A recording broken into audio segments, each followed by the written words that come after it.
Thank you for joining today's webinar presentation entitled Members as Donors. This webinar is part of Indiana Historical Society's Heritage Support Grants program made possible by Lilly Endowment Incorporated. Before we get started, I'd like to review a few housekeeping items, let you know how you can participate in today's session. You should see your attendee dashboard on your computer desktop in the upper right corner. You've joined today's webinar listening through your computer's speaker system by default, but if you would like to call us using the phone, just locate your audio pane and select Use Telephone. The dial-in information and access code will then be displayed. You also have the ability to ask questions using your questions pane. Simply type in your question and click Send. We'll do a quick Q&A session at the end of the webinar. We do want to let you know that you'll receive a follow-up email tomorrow that's going to contain two links, one to access the recorded webinar and one to complete a participant survey. Thank you so much in advance for completing this survey because we use it for all of our program evaluations and we just want to serve y'all the best we can. So let's get things started. My name is Bryce Gorman, and I'm the fundraising educator at the Local History Services for the Indiana Historical Society. My goal is to help organizations build a robust fundraising program so that they can be effective at their mission.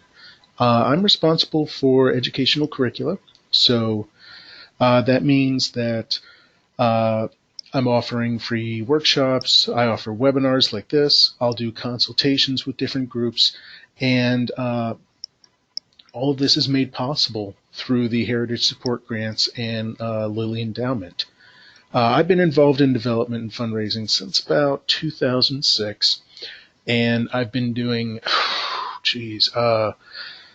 annual fund, major gifts, planned giving, events, grants, all number of things, sponsorships. So I am happy to answer any questions that you might have along the way.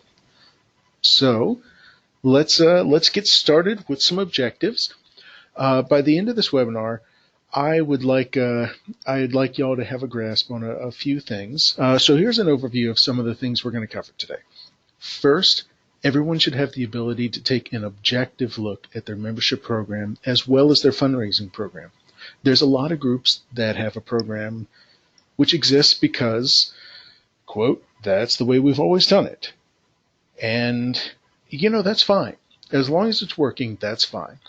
But a lot of us have to admit it's not always working. And next, we're going to talk about how we can engage members as donors. Now, your members are already engaged in your institution, and they should be low-hanging fruit in regards to, fundraising. We're going to use the fundraising cycle to evaluate these members and look at some solicitation ideas that might be useful for you. Finally, we are going to talk about making fundraising a significant, I'm going to emphasize significant, part of your membership program.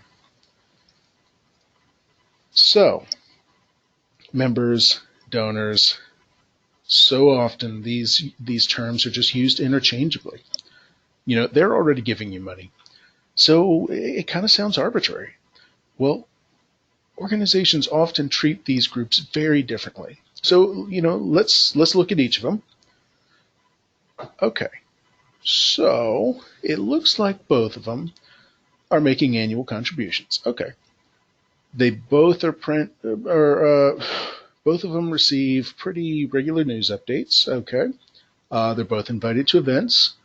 Now the members, they usually receive benefits for their contribution.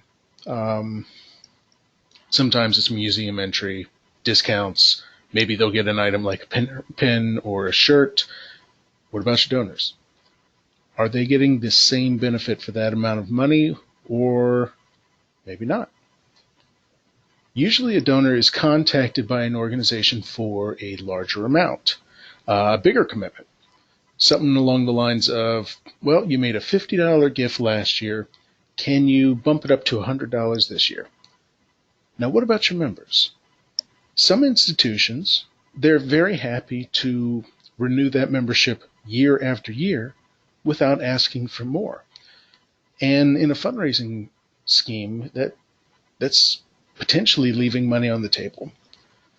Donors are also eligible for tax benefits most of the time. Truth is, though, a lot of people aren't using them. I just wanted to include that portion.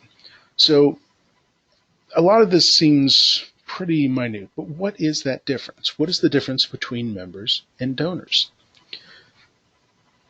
So a lot of this comes down to donor intention. Membership is often viewed as transactional. They're going to pay a set fee every year. They're going to get their benefits, and in return, you're not going to ask them for money again until that whole process repeats itself in 12 months. For donors, many of them are giving because they want to make a difference in your organization. The biggest motivator is going to be your mission.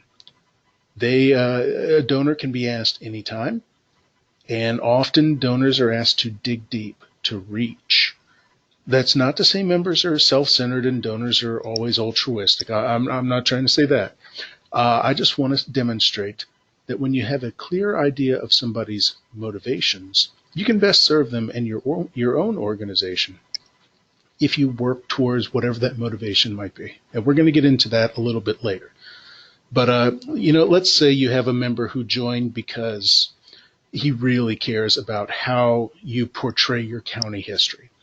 Well, if he only hears from you a couple times a year to talk about annual dues and, come to the Harvest Carnival or something like that, he might get frustrated because that's not his motivation. Rather, if you approach him for a donation to better take care of your county history exhibits, then he's going to come away from that relationship so much more satisfied. Now, it sounds like I am dismissing member programs. That's not true. Why even have that program, though? Let's talk about what some of those advantages are, though. Membership can be a guidepost for your organization. It's first, let's talk about what is your membership program doing? What is the priority for your membership program? For most of us, it's obvious. It's fundraising. It's clear. We all need money. But a membership program can also act as an advocacy group. Your members care about your role in the community, and if you want community support for, say, a project or an event, your members should be your cheerleaders. When you have a robust membership program, it is a great opportunity for you. As I mentioned before, these folks are engaged, and they are a prime audience to build a donor base from. And, I'd also like to point out, this is a great place to find new volunteers. So out of all of this, whatever you want that membership program to be, adapt it. Adapt it for your needs and capacity. If you need community partners more than money, bolster your newsletters, emails, whatever communication efforts you have to talk about your mission and talk about ways that they can become engaged, ways that they can reach out to their friends, their community, their business to help your needs. If you have plenty of volunteers but no money, which happens to a lot of us, maybe it's time to ask members to step up to the plate with an additional donation. So let's see. So let's dive into that second objective. Treating members like donors. Members are already giving you money, but by applying a fundraising cycle to cultivating these folks, we can start to turn them into larger donors. We're also going to touch on the idea of merging some existing programs. Membership and donors have a lot of similar traits, as we discussed. But after we talk about the fundraising cycle, let's look at a few examples of ways membership can be folded into a general fundraising program so both can work off one another. Now, I love using the fundraising cycle to talk about how relationships build and how the donors come into your program. I think it's a great chart to demonstrate how fundraising works in a continuous cycle. So you have identification. That is finding your likely donors. This is where you determine what information do you have on that person. How should you be in contact with them? Qualification. We want to look at all the wealth indicators that show a desire to give, capacity to make a gift. Then cultivation. So before we even ask for money, we need to build that relationship. And if this is a larger donor, this is going to be a long step.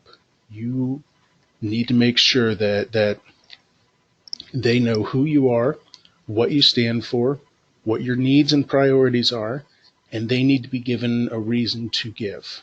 And all of that happens in cultivation. So anytime you have donors come and meet someone giving a presentation, or anytime that you send out a newsletter talking about what you're doing with money, that's cultivation. The big one, solicitation. By the time you get to solicitation, there's only one objective. Will you make a gift of X dollars? But you also have to consider, what is that right amount? What is that X dollars? And what's the right way to ask? Sometimes the tried and true method is face-to-face. If you want a big gift, you have to look somebody in the eyes and ask them. But it might not be you. Sometimes it's going to be your boss. Sometimes it's going to be a board president.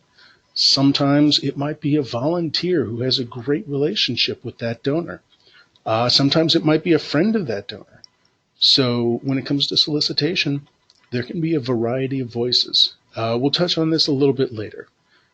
Stewardship, I want to emphasize that the donor relationship does not end with the check.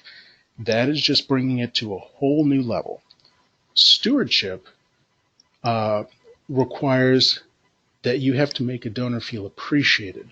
You have to show that you're using their gift wisely.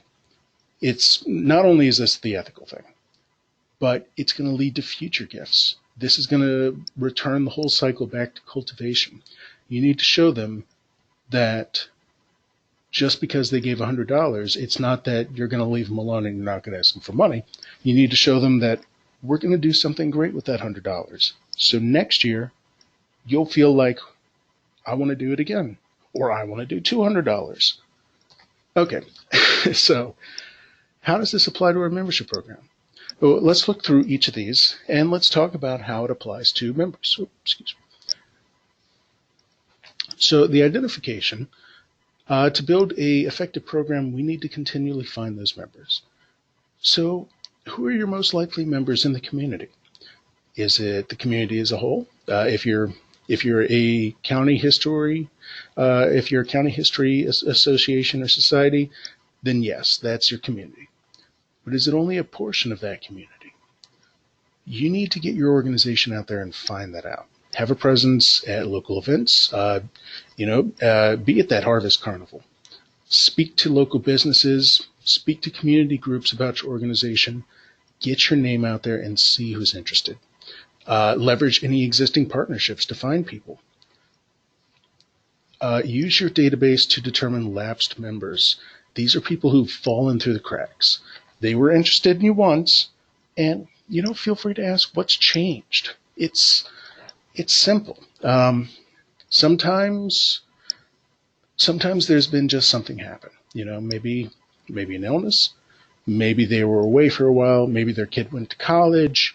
Maybe they've been distracted by something, and they just put you on the back burner. You can fix that. You can ask these people what's changed, what's going to bring you back. Sometimes that relationship is irreparable. But you have to ask. Your volunteers, your current members, ask them for recommendations. These people know you, they care about you, and they also know who might want to be part of your program. So, maybe you have a member who they keep talking to you and saying, oh, I really want my uncle to come see this, or I've got this buddy at work, he would love this. Offer him a free pass. Tell him, hey, bring your buddy, bring your friend, bring your uncle, whoever this guy is, bring him over. I will take him through the exhibit. We'll talk about it. And, maybe they'll become a member. Qualification. Excuse me. Now, some of your members are going to have more giving potential than others. That's just the way that the world works. Maybe they have family wealth, maybe they have a successful business, maybe they just really like you. Whatever the case, the people who have an interest in your group and the money to support you should be cultivated to become larger donors. We'll talk about that a little bit later. But local businesses and trade groups, maybe they're not involved with you yet, but they have parallel interests to yours. Um, let's just say that you are a museum that is doing an exhibit on education in your county, and you have a local college that they would love to be a part of it. These groups have resources you need, and they have an interest in it, but for whatever reason, they're not connected to you. Through cultivation and qualification, you can find like what are those parallel interests that will get them involved and interested and hopefully partner up with you. Long-term members, I think, are an incredibly valuable asset. These people have been with you 5, 10, 25 years. Some of them have been with you longer than some of your board members or volunteers. I mean, they clearly care about your institution. First, you should celebrate long-term members. I think recognizing that, oh, Mr. Smith, you've been with us for 10 years, or you've been a generous donor and a member for 25 years, recognize that because people love that you pay attention. We're actually, you know what, I'm going to talk about that a little bit later. But I really think that it is an important thing. So these are perfect examples of people who should be cultivated towards larger member levels and giving. Cultivating members, your members care about who you are. I'm going to keep repeating that. But it's important to remember it's not permanent. Now, as I talked about with people who've fallen through the cracks, that happens. It could be time, distance, number of little things. Little things always build up. One day a member might just decide you're no longer important to them. And that's not great. But we can alleviate that through careful cultivation, and I'm emphasizing those words. Fundraisers cultivate potential donors to help them make their largest possible gift, and you should be cultivating your members to be the best possible member they can be. They need to be informed of what you're doing. They need to be informed of your activities. What are you doing in your building? What are you doing in the community? They want to know your mission. No, that's that's wrong. They need to know your mission. Your newsletter, your email, your social media, whatever, your Twitter, I can say this, your Twitter handle, hey, there we go. These are going to be key to getting that mission out there, to talking about what you're doing, to inform people about your activities. On the other side of that, you need to get to know your members. What do they like? What do they care about? Honestly, the best way to do that, just ask. Inquire your members' opinions with your organization, with the community, and beyond. You can use surveys. Surveys either in the museum. You can use smaller surveys on SurveyMonkey. You can just put it out there on Twitter. But these are helpful for a large group. A simple conversation is also going to go a long way, especially if you have a larger donor. You might find somebody who's an expert on a particular topic that might be relevant to your organization or one of your exhibits, and that's going to be very valuable.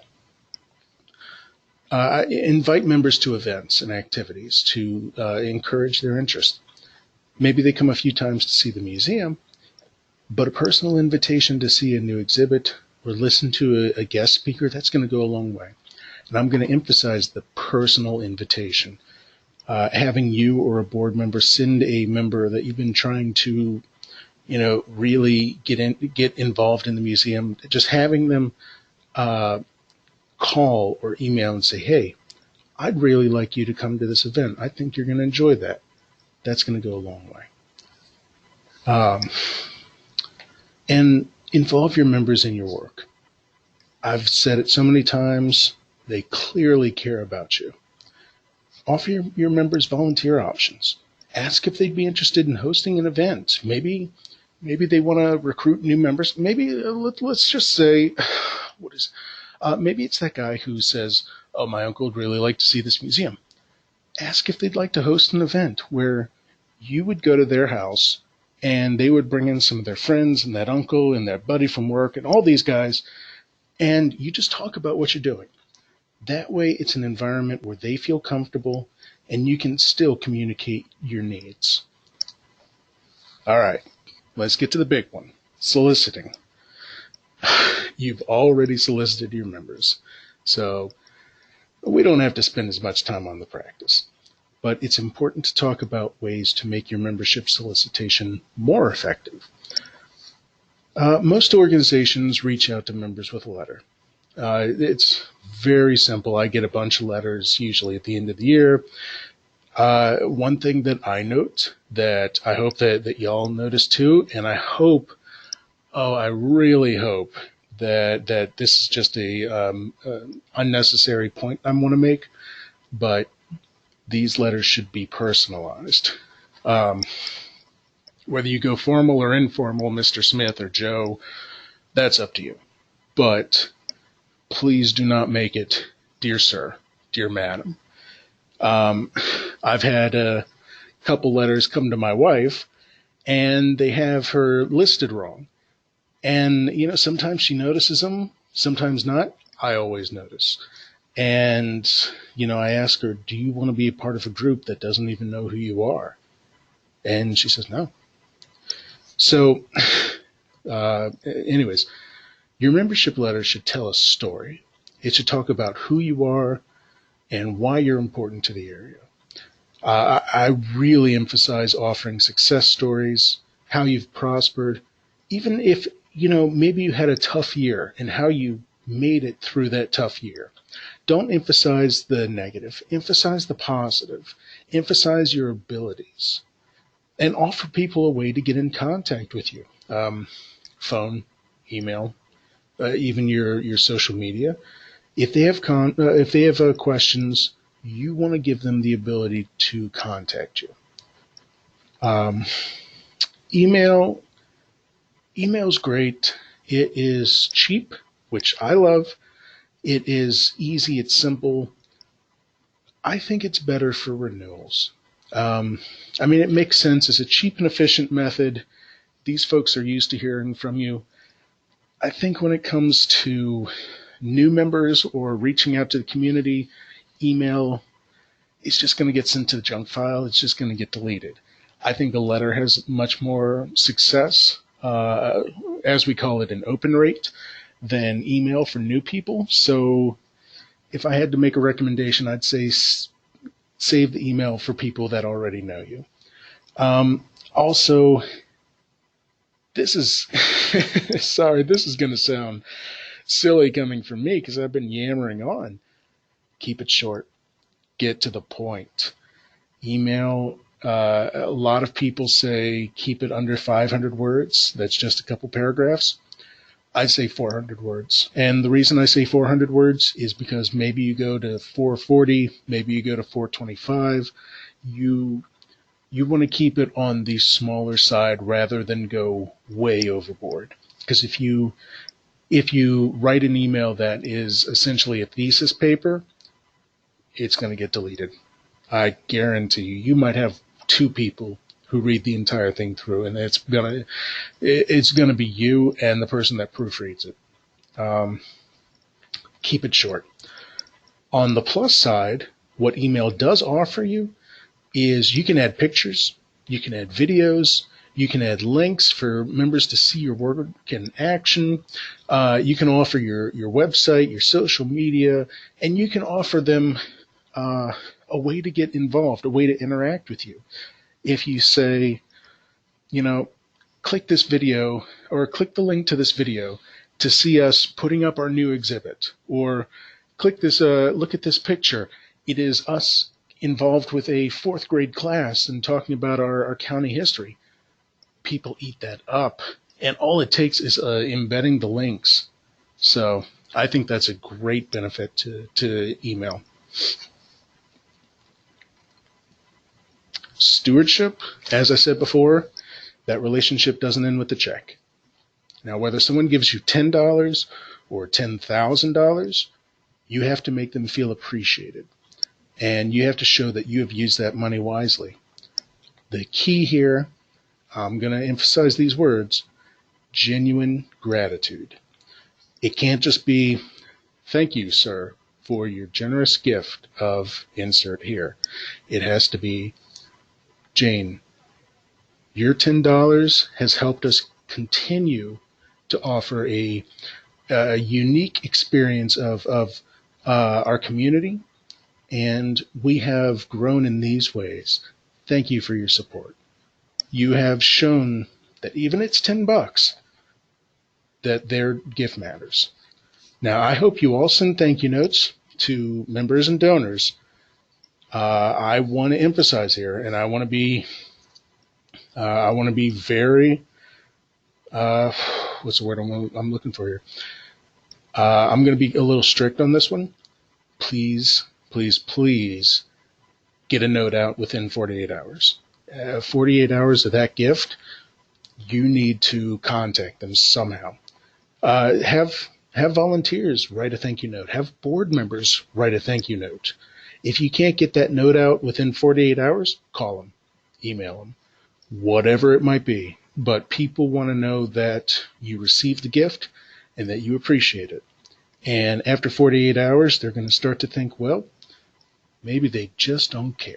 And you do not want that to happen. As I mentioned earlier, celebrate years of membership. It shows you're paying attention, and it's easy. Just keep track of how many years somebody's been involved and say, thank you for being with us for 8 years. You've seen so much over these years, and thank you for sticking with us. Showing responsibility, fiscal responsibility for every donation for all the membership levels. I want to ask, do your benefits demonstrate this? And I'm not gonna point fingers, but if a donor gets a tote bag for a $50 gift, sometimes it's not really a gift. It's just a $50 tote bag. And I think y'all have seen that before, but be mindful of anything you give your members, because they're going to wonder how much of their money did you spend on it. I've got a bowl full of tchotchkes from different groups, and some of it is lovely. I really like some of it. But other things, I wonder, how much of my money did you spend on that, for lack of a better word, junk? I've got a cup full of pins from all these different organizations, and honestly, oh, that's one of ours. I didn't know that until I just picked that pin up. And I don't look at the pins. Your members and your donors, they might not be that different. So I think any of the giveaways and stuff like that, just be mindful of how much it costs and what message did you send with that. If you have something that is just really unique and special, go for it. But just be mindful is all I want to ask. So stewardship renews the cultivation cycle. The inform them of who you are, inquire, invite them to events, involve them in your activities, so forth. And I'm going to give a shout out to one group. My colleagues and I were at a workshop at the Marshall County Museum, and I noticed that on their walls they had pictures of members. And I took a look, and it was these pictures with a short bio of that person, and it had questions like, why do you love the Marshall County Museum? What is your favorite exhibit? Things like that. And I thought that is awesome. It's cheap. It's efficient. All you need to ask your members a couple questions, get a picture of them, and get a frame and put it on the wall. Every time that member comes and they see their face on the wall, they're going to think, that's me, because I care about this place. And I love that. So, kudos to you, Marshall County Museum. If y'all are listening to this, Y'all did a great job with your stewardship. So, okay, I've talked about a lot of the fundraising cycle. Let's talk about transitioning members into donors. This is, I think, this is my final objective. So, how do we turn members into donors?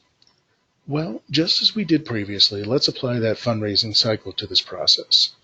Your members should be part of your development plan. So, whenever you're gearing up for events, annual fund appeals, if you're looking for upgraded donors, your members should be in the mix. Any fundraisers you have, they can identify and strategize key events where maybe involving members would be worthwhile. Identify members with strong wealth indicators or a strong affinity, with a strong affinity to your organization.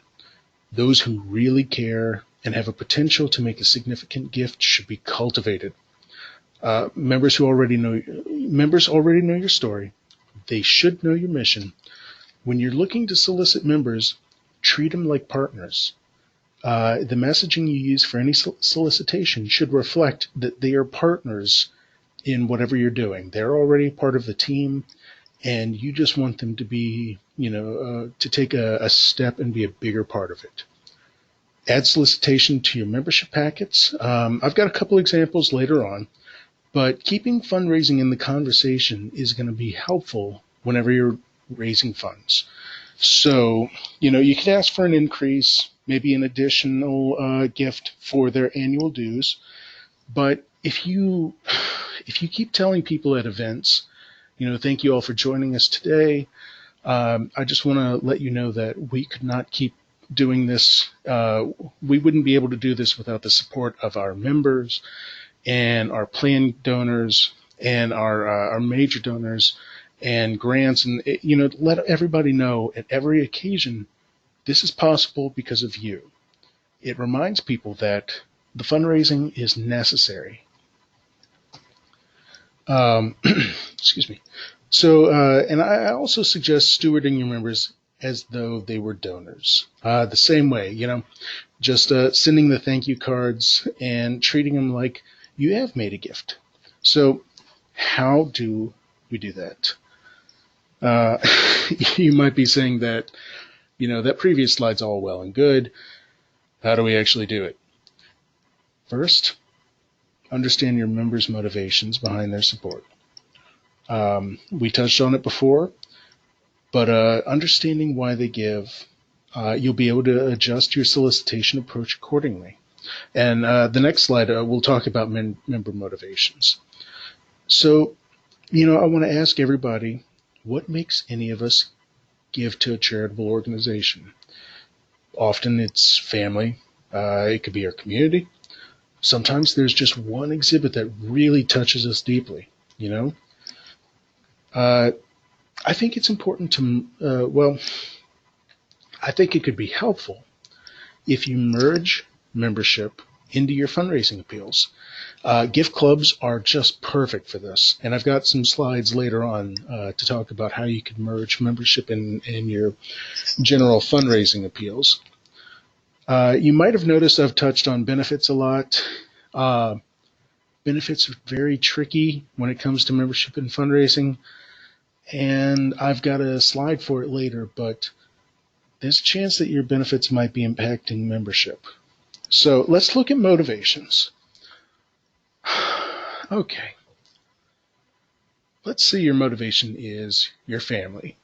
You really want the kids to enjoy the experience. You want your oldest daughter to recognize how important that her community history is. Well, a way to cultivate donors like that is specialized events that focus on the family. Make it so that the timing of your, if you have a special event that caters towards young kids, have that event at a time where young kids are most active, where it's not nap time, or it's a Saturday where they're not in school or they're not at daycare and the family is free to come over. So Saturday, 10, 11 a.m. So for family motivations, I suggest using that word legacy. I think a family legacy solidifies the idea that this gift goes beyond me, beyond my interests, and it cements a legacy that relates to my family. Plan giving is ideal for this. Exhibits might be that thing that really catches somebody. Let's say let's say you have an exhibit on medical history in your area, and you have a retired doctor who looks through some of these exhibits and he says, "Oh, I remember some of my teachers used these things," and they just gravitate towards that medical exhibit. Well, somebody like that, a unique tour experience is going to be key. They are going to want to see that, and they're going to say, uh, you ask them, hey, I want to show you some of the stuff that we didn't put on display, or let me introduce you to the person who made this possible. Offering that unique experience is going to go a long way for someone who has a very specific interest. And somebody like this, they might not support the entire museum. They might not care about their family legacy or the way that it relates to the community, but they care about that one thing, and they might be a good sponsor for that exhibit. Businesses, I could do a whole webinar on corporate giving, sponsorships, things like that. Maybe in the future I'll do that. But somebody whose interest is their business or a business, they're going to have different motivations than an individual donor. They care about their business profile, how they're seen by their community, how they're seen by, everyone they interact with, their customers. And I think that for an entity like a business, offering them a private tour is going to be very helpful. Maybe it's their board, maybe it's everybody, but having your museum shut down for one afternoon and offering them a private tour or offering to go to their business and just talk about what you're doing, that's going to be helpful. Businesses usually care about getting their name out there, so sponsorship opportunities will be very helpful. If you are doing a new exhibit, maybe they could sponsor that. Or if you're hosting a special event, or if you're doing a traveling exhibit, maybe they want their name on that. It's great advertising, and there's tax benefits for it. Community is it's a different one. It's similar to family in that somebody who cares about the community, they want to see that community grow and prosper, and they want to see that the community, they want to say that they are a leader and a positive impact on their community. Somebody like this is really going to gravitate towards events and tours that highlight the community and your mission, your museum, your impact in it. These folks, they're going to be interested in solicitations that talk about community leadership, community roles, outreach. So if you are taking an exhibit to local high schools, or if you're creating an exhibit that the kids at a kindergarten are really going to enjoy, they're going to care about that. So any of these four motivators are nowhere near all of the motivations. But whatever that motivation is, find cultivation and solicitation approaches that gravitate towards that. So, continuing on, I have a few solicitation strategies you can use for members. Now, your events can be a great way to keep fundraising at the forefront while maintaining a fun and stress-free environment. Fun and stress-free for them. Sorry, the keeping that balance is still going to be a little stressful for some of us, but you want them to feel like that they're not pressed for money. As part of cultivating your members, an event is going to be really fitting just be sure to mention how important fundraising is to you and to everything you do.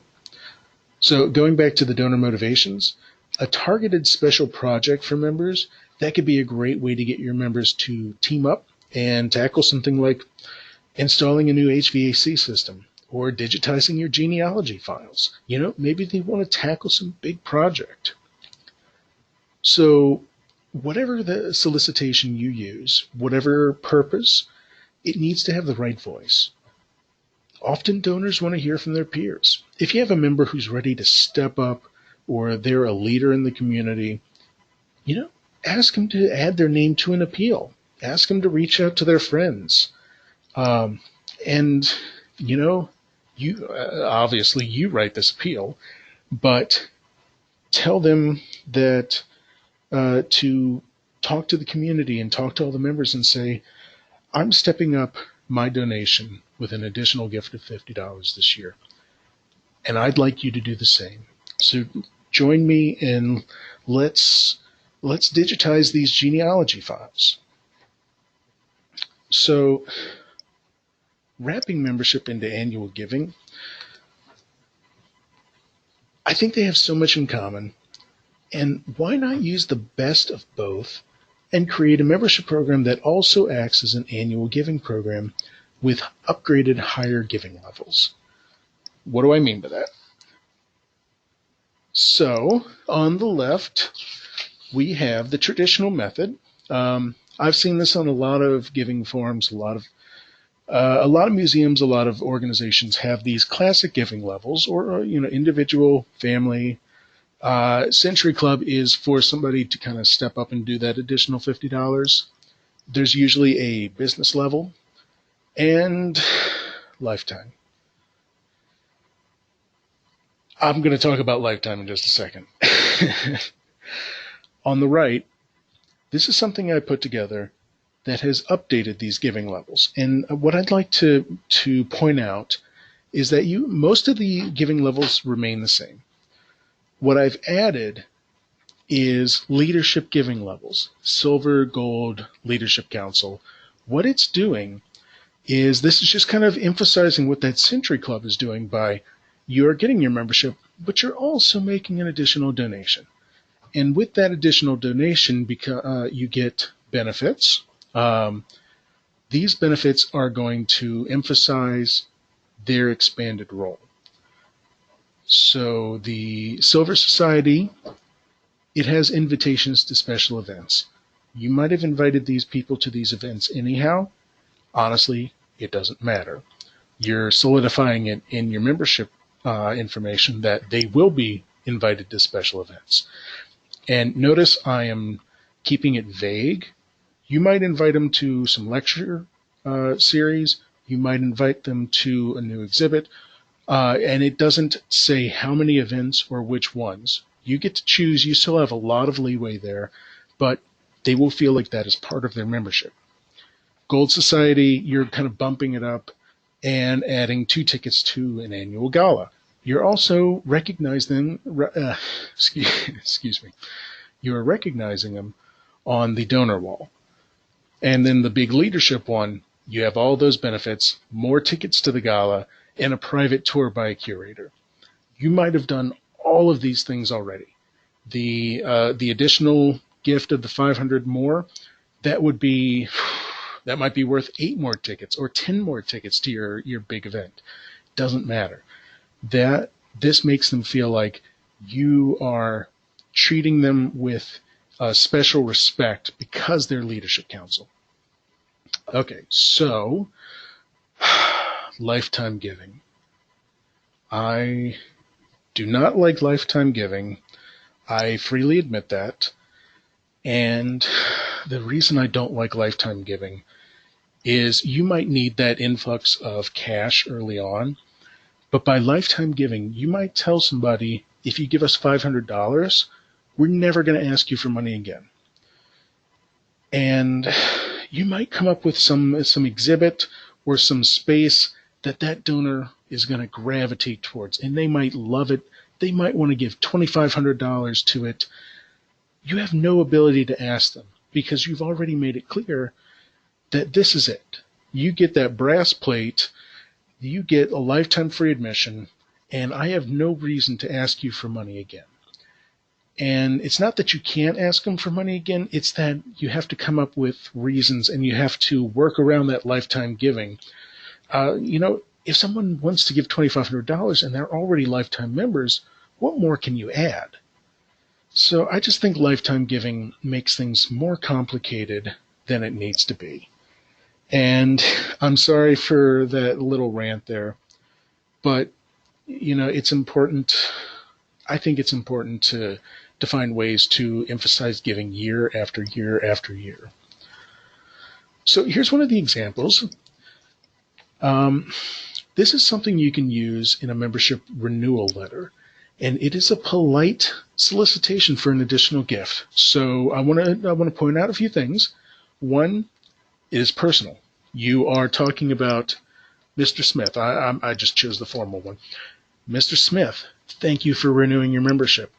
We appreciate your dedication for this many years. We notice you.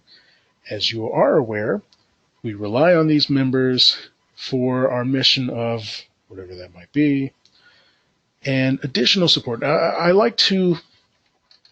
really like to emphasize that asking for an additional gift of a specific amount is helpful, because it's not just this nebulous, any amount of money can help. No. Your additional support of $100 is going to allow us to enhance our mission. It's not just whatever you feel like, it's something tangible. 50, 25 bucks. You can change that level depending on what level they're at already. So if they're at an individual level and they're giving $25, asking them for another $100 is going to feel a little weird. So asking for another $20 or another $10, or if they are at that business level and they're giving $250, asking for another $50. So cultivate it towards what they're already giving and make it kind of a percentage of that. And then finishing it with a question. Will you commit to an additional gift of, and then just repeat it. You are leaving it open. Will you commit? Put the ball in their court. This is an example for, it's a slightly shorter one. This is something that I would use for a new member letter, or maybe a donor giving card, something that you'd put up like in the entrance of your museum. And you do have to lose a lot of that personalization.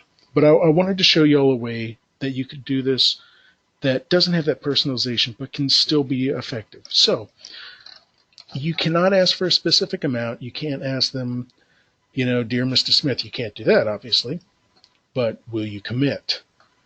And you have to do a lot more explaining of who you are. So you'll have to talk about what your mission is. What are your plans for the future? But you can do it. You just have to go through the entire fundraising cycle right there.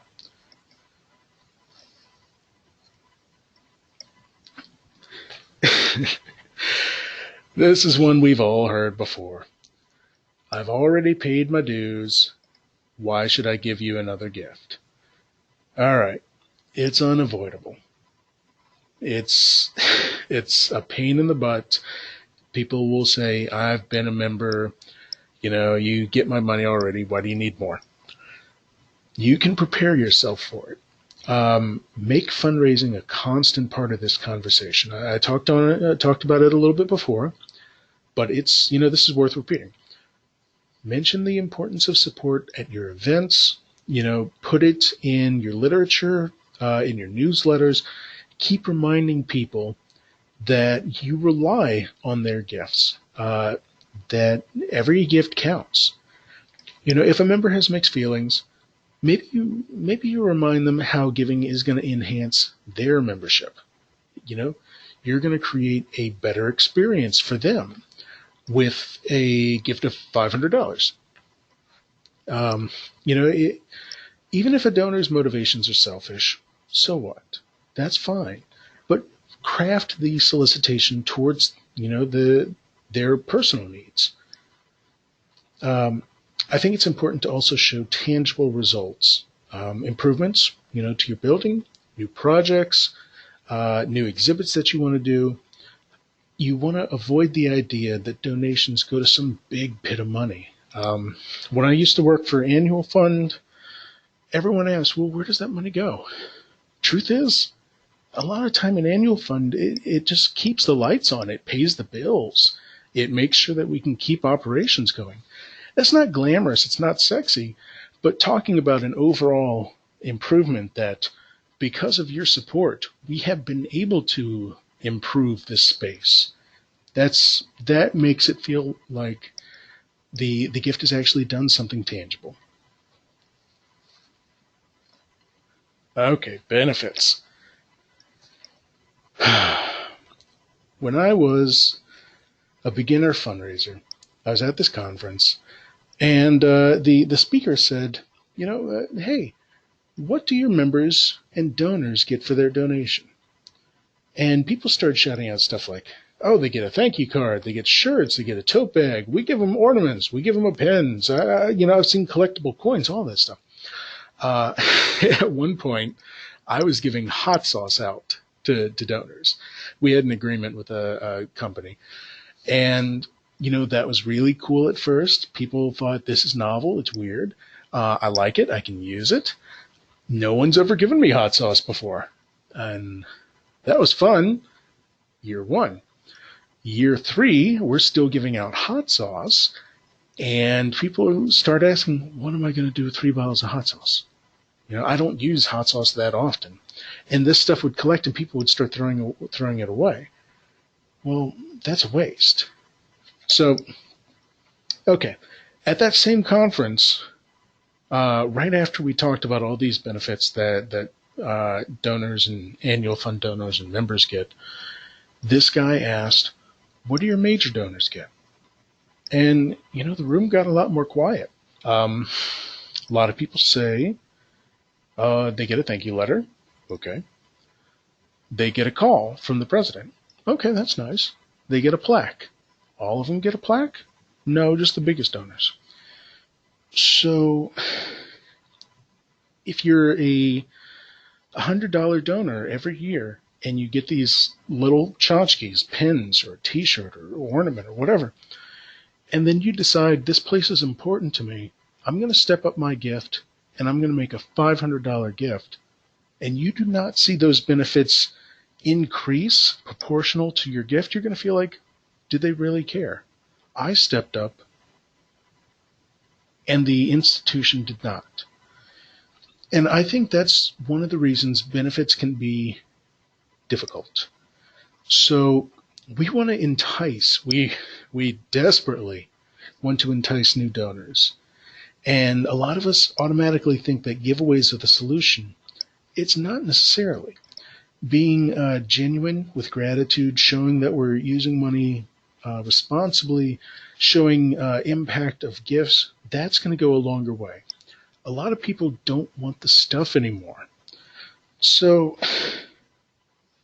why would, going back to that major donor, that guy who decided he's going to give $500 instead of his usual $100 when he's not receiving the same benefits, why would he switch? Oh, boo. Let's make the most of those benefits. These things, these giveaways, they're effective when they offer something that the donor couldn't otherwise get. I think intangible benefits are a great option. One, because you're usually free, which is very helpful for those of us with a tight budget. But convenience can go a very long way. Families love the idea of member parking. Older donors, they love the ability to park a little bit closer because they're giving a gift of $250 instead of $50. And if you have 1 or 2 spots that are member-only parking and you give them, say, a little pass, that's awesome. That's great. For some of the older donors who may not want to walk around a crowd, giving them early access to your events, a VIP hour where it just happens that the curator is there or the president is there or the board is there. and they can chat and talk about how great it is that they are a member and they get this early access. That costs you nothing. So I touched on this already. Members, they're not interested in this stuff. Um, I'm looking at this pile of pins I have right now, and it doesn't really mean much to me. It doesn't mean much to a lot of donors. So I already talked about giving out hot sauce and how that kind of backfired on us. When I worked for Villanova University, I worked for a college of engineering, and one of our labs had just acquired a 3D printer. It was I think it was a grant from a company. So Christmas was coming around, and I asked some of my engineering students if they would make 3D ornaments with that printer this would be for my biggest donors. So, these are engineering students. They're not artists. They had studies. They had all this stuff. So the ornaments that they came up with, pretty simple, pretty flimsy. They weren't the prettiest things. Didn't matter. My donors loved them. I still have a couple of them, and I take great care with them because there's a story behind them. These donors, they see this ornament that a kid made for them with a device for engineers made possible because of a gift from an engineering company, and that these kids took the time to make this for me because I'm a donor. That's a very powerful story. I know that's not perfect for you guys because you're not an engineering company, you're not an engineering college. But what I want to ask you is, what is a benefit that is unique to you? What tells your story? What resonates with your donors and your members? It might be a person. It might be a story, like a particular story or an event in your community. It might be a local book. Whatever that unique thing is, use it. Find a way to craft it into something as a giveaway. You could name it after, you could use the name for one of your giving societies. But whatever that unique thing is, your donors are going to gravitate towards that. Many donors, along with the intangibles, they want a unique experience. So giving them tickets to your big event, to your big gala or your harvest carnival, or a space where they can sit and relax, or a private tour, one-on-one time with the president. People are going to love doing that. They love that this is something I get to do because I care about this place. No one else gets to be here but me because I give. So if you're having trouble with figuring out what that unique thing is, or what benefits can we offer, we only have a limited budget, we only have limited time. If you're having trouble, ask your donors. These people care. They want the best experience. You want them to have a good experience. Ask them. Do they want tours? Do they want parking? Do they want something that you'd never thought of? Well, they're the donors. So asking their opinion, that's going to count for a lot. So to recap, we talked about evaluating membership and donor programs. We talked about engaging members as potential donors, using the fundraising cycle to identify, cultivate, qualify, solicit, and steward these donors, finding the people who have the highest ability to give. And we talked about making fundraising part of membership. We talked about ways to integrate the two programs and to ask for an additional gift. So I want to say thank you. Thank you so much for joining me today. This is my contact information. If you want to get in touch with me, talk about any questions you might have from the presentation, any thoughts, if you'd like me to talk a little more about something, call me, email me, whatever you need. Thank you so much for joining me for the Members as Donors webinar. You're going to receive an email this afternoon with a link to a participant survey, and I would really appreciate it if you would complete the survey because it helps us plan and improve our webinar and our workshop offerings through local history services. So thank you so much for all the participants for taking time to listen to the webinar. I hope you enjoyed it, and I look forward to chatting with you later.